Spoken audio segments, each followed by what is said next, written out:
Hey everyone, how are you? So in our today's video, we are going to have our discussion on how the Lok Sabha formed. बेटा हमने हमारे पिछले video में parliament के बारे में समझ लिया था और हमारे देश के अंदर इंडिया में पार्लियामेंट्री फॉर्म ऑफ गवर्नमेंट है। तो गवर्नमेंट का बनना और गवर्नमेंट का जो है टूटना, हर चीज़ पार्लियामेंट में ही होती है, हर एक चीज़, ठीक है। और हमारा सिर्फ रोल क्या होता है as a citizen, what is our role? Just to elect our representative who is actually contesting the election, and that representative is from our area only and from among us only. वो हम ही में से होते हैं, ठीक है। और हम उनको इलेक्शन में जितवाते हैं। वो अलग अलग पॉलिटिकल पार्टी से बिलोंग कर सकते हैं। और जब ये लोग इलेक्शन में जीतने के बाद जाते हैं पार्लियामेंट के अंदर, वहाँ जाकर वो जो है सरकार बनाते हैं। अब इसमें पार्लियामेंट के अंदर जो है वो अलग अलग कैटेगरी होती है, ठीक है। अब देखो, जैसे कि मैंने आपको बताया था कि 3 तरह के इलेक्शन होते हैं। एक होता है सेंट्रल गवर्नमेंट के लिए, दूसरा होता है स्टेट गवर्नमेंट के लिए, और तीसरा जो इलेक्शन होता है वो लोकल बॉडी को चूज़ करने के लिए होता है, जिसमें नगरपालिका, महानगरपालिका यानी कि म्यूनसिपालिटी, म्यूनसिपल कॉरपोरेशन है ना, म्यूनसिपल काउंसिल जिसको बोलते हैं हम, राइट, और पंचायत गांव के अंदर, पंचायत जो है वो गांव के अंदर, राइट। तो इस तरह के जो है इलेक्शंस, 3 इलेक्शन होते हैं। और जो हमने बोला सेंट्रल गवर्नमेंट के लिए, जो देश की सरकार जो है वो चूज़ करता है, तो उसको हम जनरल इलेक्शन बोल सकते हैं या फिर उसको बोल सकते हैं election of Lok Sabha, election of Lok Sabha, ठीक है। तो लोकसभा का इलेक्शन जो है उसमें, अच्छा चलो सबसे पहले हम बात करें लोकसभा में कितने मेंबर होते हैं टोटल, ठीक है। पार्लियामेंट के अंदर लोकसभा में मेंबर होते हैं 545 मेंबर टोटल, राइट, जिसमें 2 मेंबर जो है वो होते हैं एंग्लो इंडियन कम्युनिटी से। अगर आपने मेरा पिछला वीडियो देखा होगा तो आपको उसमें आइडिया आ गया होगा कि what is Anglo Indian community. And if you have not seen, I want you to just see that last video, the previous video, you will get the idea. और 543 मेंबर्स के लिए इलेक्शन होता है। तो बेटा हमारे देश को, पूरे देश को 543 अलग अलग कॉन्स्टिट्यूएंसीज़ के अंदर जो है उसको डिवाइड कर दिया जाता है, अलग अलग कॉन्स्टिट्यूएंसीज़, ठीक है। तो ये कॉन्स्टिट्यूएंसी जो है वो उस जगह की पॉपुलेशन के अकॉर्डिंग टू होती है, ठीक है। किसी एक जगह को एक पर्टिकुलर कॉन्स्टिट्यूएंसी बनाना वो डिपेंड करता है वहाँ की पॉपुलेशन कितनी है, ठीक है। तो अगर मान लो कि किसी एक पर्टिकुलर कॉन्स्टिट्यूएंसी को चूज़ करना है तो उसके लिए मोर देन 5 लाख, ठीक है, more than 5 lakh population is required to mark out any area as a constituency, ठीक है, और to just give the recognition to any particular area, ठीक है, एज अ कॉन्स्टिट्यूएंसी, राइट। तो इस तरह पूरे देश के अंदर 543 कॉन्स्टिट्यूएंसी होती है। और ये जो इलेक्शन है वो हर 5 साल में होते हैं। लोकसभा के जो इलेक्शन होते हैं ना, every after 5 years this election is held, right. और बेटा जैसे कि मैंने आपको अभी बताया कि जब लोकसभा का इलेक्शन होता है ना, वो इलेक्शन में पूरे देश की गवर्नमेंट जो है वो चूज़ होती है, पूरे देश को, यानी पूरे देश को कौन चलाएगा, ठीक है, कौन सी पार्टी जो है वो के देश को चलाएगी। और जो स्टेट के लिए होती है ना, स्टेट के लिए जिसके अंदर स्टेट गवर्नमेंट तय होती है कि स्टेट को कौन चलाएगा, ठीक है। तो उस इलेक्शन को हम कहते हैं election of state legislative assembly, election of state legislative assembly, ठीक है बेटा। तो स्टेट लेजिस्लेटिव असेंबली के अंदर हमारा जो गुजरात है ना बेटा, तो गुजरात के अंदर टोटल है like I let you know ना, ठीक है भाई, कि गुजरात के अंदर कितना है।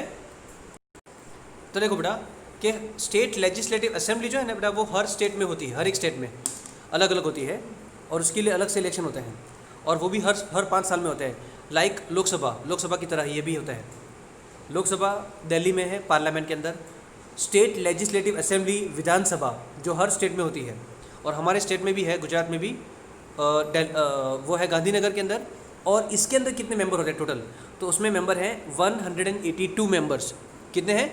182 मेंबर्स, ठीक है। तो Lok Sabha elections are held every after 5 years Lok Sabha के इलेक्शन 5 साल में होता है, हर 5 साल में। उसी तरह से विधानसभा का भी होता है, यानी कि स्टेट लेजिस्लेटिव असेंबली का भी होता है। याद रखना बेटा, लोकसभा का इलेक्शन भी 5 साल में, स्टेट लेजिस्लेटिव असेंबली का इलेक्शन भी 5 साल में, ठीक है। Each constituency is represented by 1 elected member in the parliament. देखो बेटा, मैंने आपको कहा था ना अभी, कॉन्स्टिट्यूएंसीज यानी कि ये एरिया है, कॉन्स्टिट्यूएंसी का मतलब एक एरिया। तो हर एक एरिया को कौन रिप्रेजेंट करता है? तो एक इलेक्टेड मेंबर, जिस इलेक्टेड मेंबर को हमने जितवाया ना बेटा इलेक्शन के अंदर, ठीक है, हमने उसको जितवाया है, तो जिसको बोलते हैं मेंबर ऑफ पार्लियामेंट, है ना, एमपीज जिसको बोलते हैं मेंबर ऑफ पार्लियामेंट। तो वो मेंबर ऑफ पार्लियामेंट जो है वो पार्लियामेंट में जाकर हमारे एरिया को वो क्या करता है? रिप्रेजेंट करता है। यानी हमारे एरिया में, ठीक है, मान लो कि हमने, चलो फॉर एग्जांपल कि भाई I am resident of Ahmedabad, अगर मैं अहमदाबाद में रहता हूँ सपोज़, तो अहमदाबाद पूरा जो है ना वो एक कॉन्स्टिट्यूएंसी के अंदर आता है, ठीक है, एक पर्टिकुलर कॉन्स्टिट्यूएंसी। उस कॉन्स्टिट्यूएंसी को रिप्रेजेंट करने वाला एक बंदा जो है, ठीक है, जिसको अहमदाबाद ने के लोगों ने इलेक्शन में जिताया है। तो अहमदाबाद में जो भी प्रॉब्लम्स होती है वो प्रॉब्लम्स को कौन रिप्रेजेंट करेगा? तो वही एक ही पर्सन जो है वो पूरे अहमदाबाद को रिप्रेजेंट करेगा, ठीक है, वहाँ पर इस तरह से। तो दैट डिपेंड्स, अरवली है तो अरवली में इस तरह से है, राइट। वो डिपेंड करता है कि कौन कौन से एरिया, तो अलग अलग एरिया की जो कॉन्स्टिट्यूएंसी है वहाँ से जो मेंबर है इलेक्टेड मेंबर, वो उसी कॉन्स्टिट्यूएंसी को रिप्रेजेंट करते हैं, ठीक है। And the candidates who contest for the seat in the parliament are usually active in the various political parties. और देखो, ये जो कैंडिडेट्स होते हैं, कैंडिडेट्स का मतलब जो इलेक्शन में खड़े रहते हैं, जो इलेक्शन में खड़े रहते हैं और इलेक्शन को कंटेस्ट करते हैं, तो they are actually politically very active. वो कौन होते हैं? वो लोग पॉलिटिकली बहुत एक्टिव होते हैं, वो लोगों का काम करते रहते हैं, ठीक है। तो they are the people. The elected candidate is known as a member of parliament. All these elected members collectively they form the Lok Sabha, ठीक है। तो देखो, ये जितने भी जो कौन से इलेक्टेड मेंबर, इलेक्टेड का मतलब क्या होता है? जीते हुए लोग। वो किसी भी पार्टी से हो सकते हैं, चाहे वो बीजेपी से हो, चाहे वो कांग्रेस से हो, चाहे वो लाइक आम आदमी पार्टी से हो, ठीक है, जनता दल यूनाइटेड से हो, ठीक है, तो वो किसी भी पार्टी से हो सकते हैं मेंबर्स, राइट। तो ये सभी के सभी जो इलेक्टेड मेंबर जो इलेक्शन में जीते हैं, वो सभी लोग जो है वो कहाँ जाते हैं? पार्लियामेंट में जाते हैं, और वो पार्लियामेंट में जाकर लोकसभा बनाते हैं। यानी 545 मेंबर्स से ही लोकसभा बनता है, 545 मेंबर से लोकसभा बनता है, और वो पार्लियामेंट में बैठते हैं, और यही लोग हैं जो सरकार बनाते हैं। अब देखो, सरकार कौन बनाते हैं? अपोजिशन पार्टी कौन कैसे होती है? तो ये जो है हम देखते हैं अभी कि भाई how is the ruling party formed. बेटा अभी रूलिंग पार्टी कैसे बनती है वो देख लेते हैं, ठीक है। रूलिंग पार्टी कैसे बनती है वो हम देख लेते हैं। वैसे भी ऑलरेडी ये चीज़ मैंने अपने पिछले वीडियो में ऑलरेडी डिस्कस कर ही ली है, लेकिन अभी इसमें हम थोड़ा डिटेल में जो है डिस्कस करेंगे कि रूलिंग पार्टी कैसे बनती है, ठीक है। After the election of Lok Sabha, देखो बेटा, लोकसभा का इलेक्शन हो, चाहे वो स्टेट लेजिस्लेटिव असेंबली का इलेक्शन हो, यानी कि स्टेट का इलेक्शन हो, रूलिंग पार्टी अपोजिशन पार्टी वो तो दोनों जगह पर रहेगी सेम, उसमें कोई फ़र्क नहीं पड़ेगा, ठीक है। तो after the election of Lok Sabha, देखो बेटा, जब भी मैं लोकसभा की बात करूँ ना, तो आपको साथ में स्टेट लेजिस्लेटिव असेंबली के लिए भी समझ लेना है, क्योंकि दोनों चीज़ें सेम है, प्रोसेस में कोई फ़र्क नहीं पड़ेगा। सिर्फ फ़र्क क्या है? वो सेंट्रल की गवर्नमेंट है, और स्टेट लेजिस्लेटिव असेंबली जो है वो स्टेट की गवर्नमेंट बनाता है, बस सिर्फ टाइटल चेंज होते हैं, बाकी चीज़ें सेम रहती है। वहाँ पे प्राइम मिनिस्टर बनता है, यहाँ चीफ मिनिस्टर बनता है, बस इतना ही। वहाँ पे जो है कैबिनेट मिनिस्ट्री होती है, जिसमें अलग अलग मिनिस्टर होते हैं, यहाँ पे काउंसिल ऑफ मिनिस्टर होते हैं स्टेट के अंदर, बस इतना ही फ़र्क है, बाकी सब चीज़ें सेम है। समझ में आ रहा है? तो after the election of Lok Sabha, party wise list of all the members of the parliament is formed. देखो क्या होता है बेटा, इलेक्शन होने के बाद जब इलेक्शन का रिजल्ट डिक्लेयर हो जाता है ना, तो फिर एक लिस्ट तैयार होती है कि कितने मेंबर्स जीते, और ये मेंबर्स में से एक पार्टी के कितने मेंबर हैं टोटल। और अगर मान लो कि अच्छा, जैसे कि मैंने आपको बताया था, टोटल कितने मेंबर होते हैं लोकसभा के अंदर? 545। अब इस 545 को अब 2 से डिवाइड करो, तो लगभग होते हैं 272 अप्रॉक्सीमेट। तो अगर मान लो कि 272, इफ़ 272 मेंबर्स मीन्स 50%, अब 50% से ज़्यादा यानी कि 272 से ज़्यादा अगर मेंबर हैं और वो किसी एक ही पॉलिटिकल पार्टी से बिलोंग करते हैं, जीते हुए मेंबर्स की बात कर रहा हूँ मैं, हारे हुए को तो हमें गिनना ही नहीं। अब तो अभी वो पार्लियामेंट का हिस्सा भी नहीं है, या तो फिर वो लोकसभा का भी हिस्सा नहीं है ना, क्योंकि वो तो हार चुके हैं ना। तो ओनली द इलेक्टेड मेंबर्स जो जीते हैं, चाहे वो अलग अलग पार्टी से क्यों ना हो, लेकिन अब उनमें से क्या है, सॉर्टिंग होता है। सॉर्टिंग साइंस में हमने सीखा होगा, सॉर्टिंग यानी जो एक पार्टी से है वो उनको एक जगह पर। तो अगर मान लो कि किसी एक पॉलिटिकल पार्टी से मेंबर 272 से ज़्यादा निकले, तो ये पार्टी जो है अब वो एलिजिबल कहलाएगी टू फ्रेम द गवर्नमेंट। वो पार्टी गवर्नमेंट बना सकती है, और उस पार्टी को हम कहते हैं रूलिंग पार्टी। जो पार्टी गवर्नमेंट बनाएगी ना, उसी पार्टी को हम क्या कहेंगे, रूलिंग पार्टी कहेंगे। सीधा हिसाब है, ठीक है। तो इन द सेम वे, तो देखो क्या, from this list it becomes very clear that how many members from which political party are there, how many members from which political party are there, कितने मेंबर हैं, कौन सी party से हैं, right. If any party wants to form the government, अगर किसी भी party को गवर्नमेंट बनानी है तो क्या होना चाहिए, there should be a majority, यानी कि उस पार्टी की मेजोरिटी होनी चाहिए, ठीक है। Elected member from that party only, जैसे मैंने आपको अभी समझाया ना। और उसमें भी क्या है, 50% से ज़्यादा होना चाहिए, यानी कि जो मैंने नंबर बताया ना, मैजिकल नंबर, उसको हम क्या बोलते हैं, मैजिकल फिगर बोलते हैं। उसको क्या बोलते हैं, मैजिकल फिगर 272, उससे ज़्यादा अगर किसी भी पार्टी के अचीव कर लिए तो वो पार्टी आराम से सरकार बनाती है, ठीक है। After the elections, leader of the party और coalition of the parties which has a clear majority in the parliament is appointed as a prime minister in the Lok Sabha. The prime minister of India is the head of the ruling party. तो ruling party का head कौन होता है, prime minister, ठीक है। तो देखो, तो जैसे कि बेटा मैंने आपको अभी बताया कि किसी एक पॉलिटिकल पार्टी को, ठीक है, अगर मान लो कि रूलिंग पार्टी बनना है या फिर जिसको सरकार बनानी है, उसके लिए 272, ठीक है, फिगर चाहिए।